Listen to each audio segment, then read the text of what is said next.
I would like to introduce our next speaker.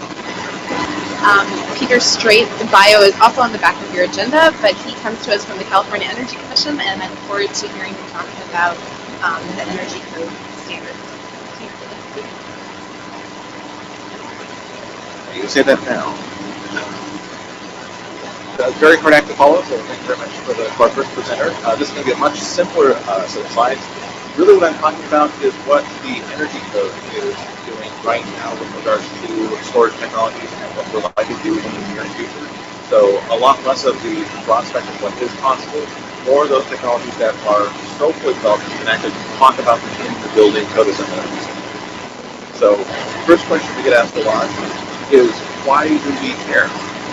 And a lot of you might be very familiar with this duck curve slide, but the reason the state hasn't included storage is because there's a problem here to meet. Right away we can see that compared to 2012, where we have a little bit of a rise in the fall over the course of the day, we have a very extreme ramp that happens in the early afternoon. And that's a big challenge for California's electrical grid system. As you can see, each successive year, as we roll out more solar renewable energy, that ramp keeps getting more and more severe. So right away we can see how we need to slow shift. We got to find a way to happen. So one thing we did in 2019 is we adopted a joint appendix 12 into our building code as an appendix to our energy code. What it does, it outlines minimum qualification requirements for residential compliance credit for installing an on-site storage system. All that, so basically when you have a battery system and you compare it to the PV now required on the building, we'll get an extra amount of credit toward code compliance towards the code. The batteries themselves must be certified to the energy commission as a set of requirements. I'm going to walk through what those are. But the minimum requirements that we have are, first you have to have minimum useful capacity of 5 kilowatt hours. You have to have a round trip efficiency of about 80% or better. And an energy capacity retention of 70% after 4,000 cycles, 400 changes on. These basic requirements are there to ensure you're not just tossing a car battery in the attic and getting a compliance with it. It's going to be a battery system that is useful for the person who's in the building and will work to effectively offset load. Most of the requirements we have actually center on how that battery is controlled. So we have some general control requirements. The first being that the program is first to meet the load of the drum. This is not a battery that's there for feeling or for arbitrage. It is there to satisfy the building standard. Second, it is capable of being programmed remotely to change the charge and discharge periods if that becomes necessary. And then twice a year, it performs a system check to ensure the battery is not left to be backed up from. So most batteries that are installed currently are installed as a power management. They only go on when the power comes down. That means that from our perspective, they're effectively just a load. 90% of the time, they're sitting and simply keeping themselves on and off, using energy, not providing any benefit. The kinds of batteries that we need are the ones that have a daily charge and discharge cycle, so they do create that load. These basic requirements are for the kinds of batteries that are getting credit and are incentivized to put in the buildings are ones that are doing what we need done. At the time of inspection, the battery should use one of the following control strategies, and maybe a list of others. The top one is your basic control strategy, which simply charges when generates a variable load, and discharges when your PV production is less than, basic capture what's generated on site to make sure that it isn't used on site. At a bare minimum, we want to make sure again it's prevent arbitrage, and it's making sure that we're maximizing the benefits of PV and requiring to install. A step up from that is your time of use control strategy. It charges when generation is greater than load, same as the basic control, but your discharge to dwelling is during peak energy time. That means you can go in and configure, okay, what am I getting the most economic benefit when this battery is discharged? When is my power bill the highest for time of use? You can see it to that and say that way I am getting even better monetary benefit from the actual battery. Next step up from that is your advanced demand response strategy. This program is either a basic kind of use control, but it also allows the charge and discharge periods to be changed by a signal from the utility provider or an aggregator. This is your demand response feature that allows it to communicate so that your utility can say, oh, crud, we're in an emergency, we have this need, we want to charge it now, we need to discharge it. This becomes more and more important as you see that dust curve. There could be times when utility, once your battery charges, wants to absorb some of that excess power and might be willing to incentivize you for this participation. So just having that capability is empowering a lot of technology, a lot of approaches, and creating a lot of market incentive for a lot of useful interactive devices. Lastly, we do have a clause that allows us to approve additional control strategies if there's a proven beneficial strategy that doesn't overflow. We don't know what the future holds. We know there's a lot of innovation out there. We want to make sure we are flexible enough and agile enough that if there is an innovation we haven't thought of that doesn't fit into what we've already seen in the market, that we can adjust and say, yes, that's good too. Let's include that and get that some credit. And this is the results that we're hoping for. This is just a quick estimation. You can see that red line is your duct curve, and this blue line is what the actual battery looks like with the bigger than we have. It's going to be charging all the way up until the middle of the day. It's going to, once it's topped off, now you've got a smaller amount of exposure to the grid. Your solar is still outputting the battery to the charge. And as soon as the sun goes down, the battery goes out. It never crosses above that zero. That column stays largely invisible to the rest of the grid. This is what we are ultimately seeing as a huge benefit from a state-line perspective. The easier it is for that individual unit's load to be handled by the grid, the less of the impact it has on the battery. If we can shave some of what's going on in terms of exports and shave some of what's going on in terms of peaking, we've got a win. So we have a lot of interest in seeing more and more of this deployed and in the benefits of it as this becomes a more common site in California. For those of you that are interested in what the inspector is required to do or is expected to perform, the building inspector at the end of construction is really only looking for three things. First, if they're asking for compliance credit, are the forms about that present? Second, is the battery actually there? Just like anything else, they say, yes, I installed it. If it's installed it, is it there? And third, the only tricky thing is it starting from the right control node? Importantly, though, inspectors are not asked to get on roofs, check electrical connections, nothing where you're taking apart, lifting covers on things, nothing like that. It's a simple visual inspection. Is it there, and is it running?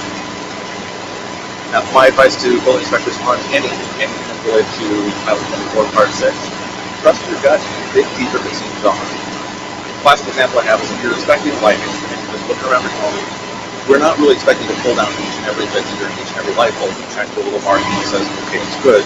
It's when you're walking around, it's like, that one's running. I don't trust that one. That's when you look a little deeper, and that's when you try to provide the tools to say, we've got a certification list. If that battery seems a little funky, you can go check the list and see if it's on it. What they're doing is a little funky. There's ways to find out. What we're looking for in the next code site, in the near term, for those that want to see what we're thinking of rolling out more incentives or more code that interacts with storage technologies.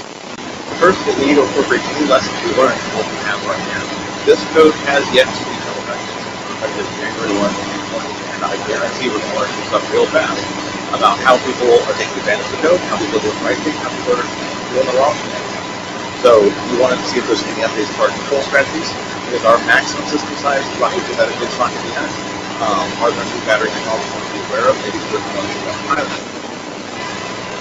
We have some folks who are actually working to add a similar appendix to JA13 that talks about thermal storage. This is again in the residential context. This is about what you can get out of your water heater in terms of charge and discharge and responsiveness, so that you can use that as a potential response resource.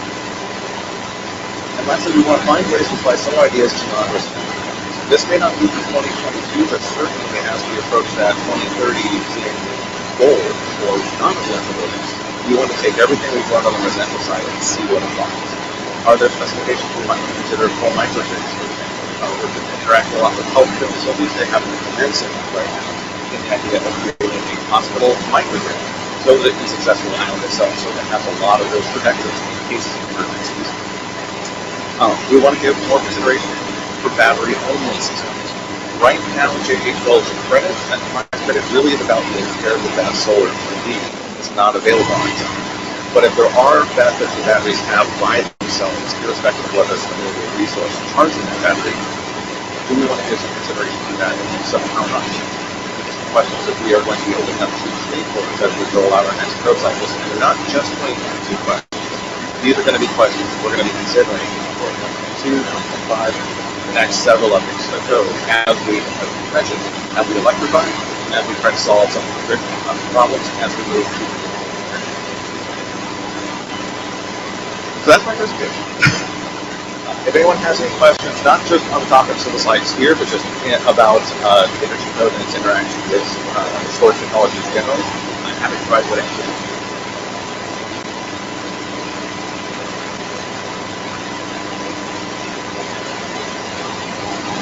So, Rob,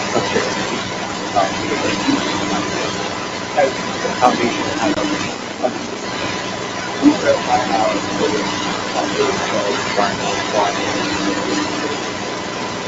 battery backup.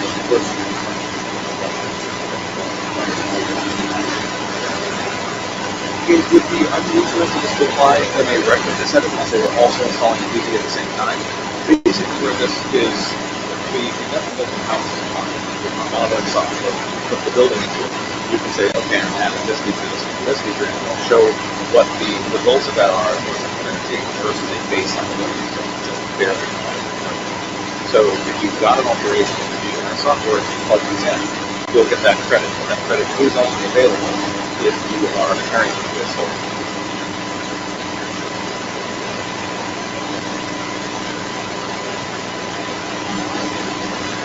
Mine's like super clear.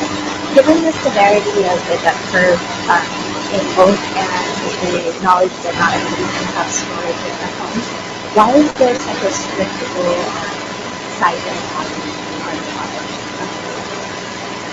Well, where we put our limits in there, it's largely not consumer protection. We don't want somebody getting sold a product that isn't actually going to do what it's going to do. That said, one thing we're very aware of are certain CPC rules and other rules that utilities have about the interaction with their grid. For example, we have some maximum limits on the number of feet that can still get credit for the energy code because at a certain point it's just over generation. They might have an economic benefit because of some benefits meter theories, but it's not really about the load of the house getting certain benefit. And similarly, for what we're doing here, we want to make sure we're not triggering some sort of utility connect problem where that customer pays on because they decided to turn. So for this, it's really just a set of minimum requirements. If your battery count is 5 kilowatts, it's probably not large enough to serve that house's need.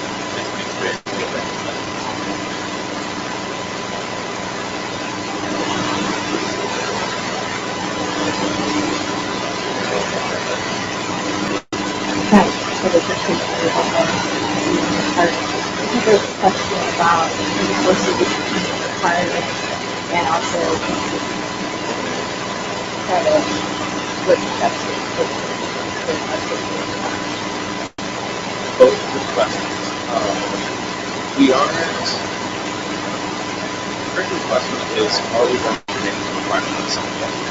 Looking at the future, you want to go up to your time horizon and say within the next 20 years at some point this might be an assumption.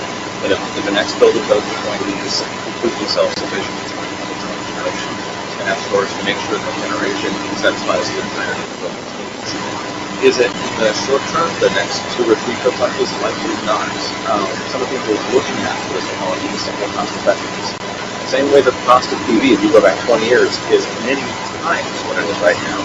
If battery prices fall far enough, then it makes sense to say, builders must do this program, but it's got a lot of market factors. There's a lot of interesting horizontal technologies out there. I know there's a glass battery that's been going on for over a decade that if that works, it's really cool and it's really cheap, but we have to see what happens with that. The main barrier is cost. We don't want to put too large of a cost on the construction of buildings. And it's right now we're kind of a break even point as to whether it's going to be cost effective or not. Plus a lot of that depends on with the energy mix. And then the other question is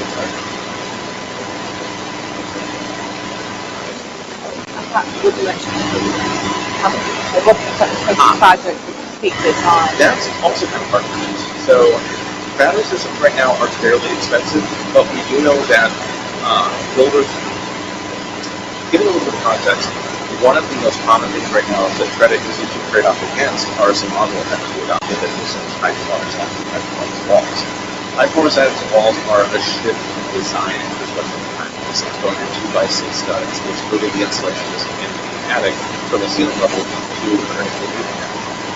Builders don't want to have to retrain into that design. So a lot of that trade-off is if we can pay a little bit more and not have to do that, they're going to. So it's greatly dependent on how much uptake we're going to see on this, because the price is pretty low for other pieces of food for compliance credit, but we know there's a demand to make some of those things. So we're as curious as you are. We do hope to see some strong adoption of this, because we want to see more of this roll out. But like anything else that we're asking people to do this new for a lot of builders, they're going to look at it and say, well, I don't want to do the wall thing because that's new. It doesn't matter if you have no experience with that. So we'll see. And we can do regarding the walls, earlier in the where this is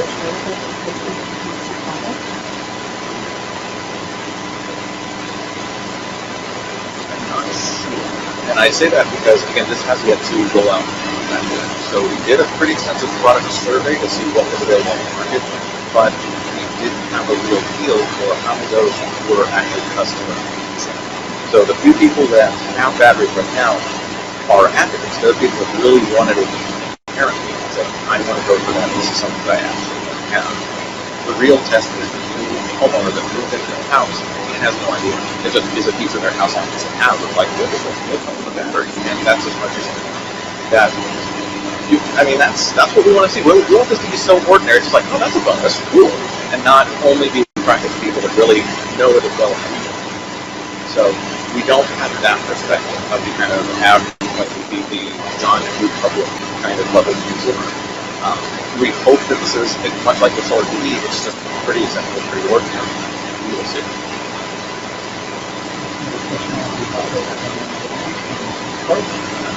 What do you think about the unique approach that requires batteries to Is that the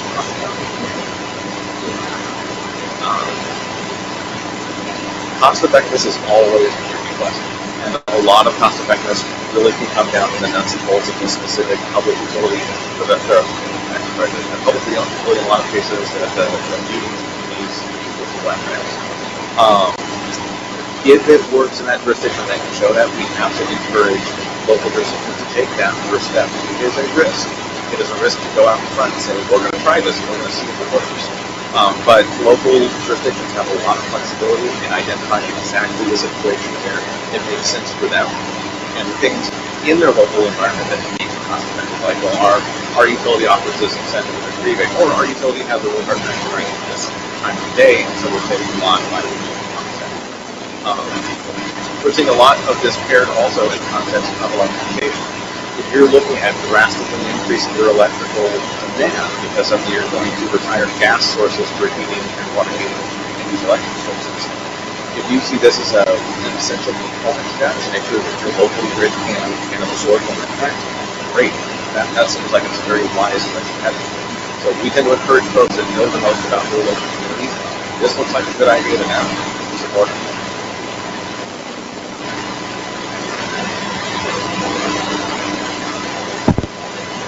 Thank Peter for his presentation and for answering these questions.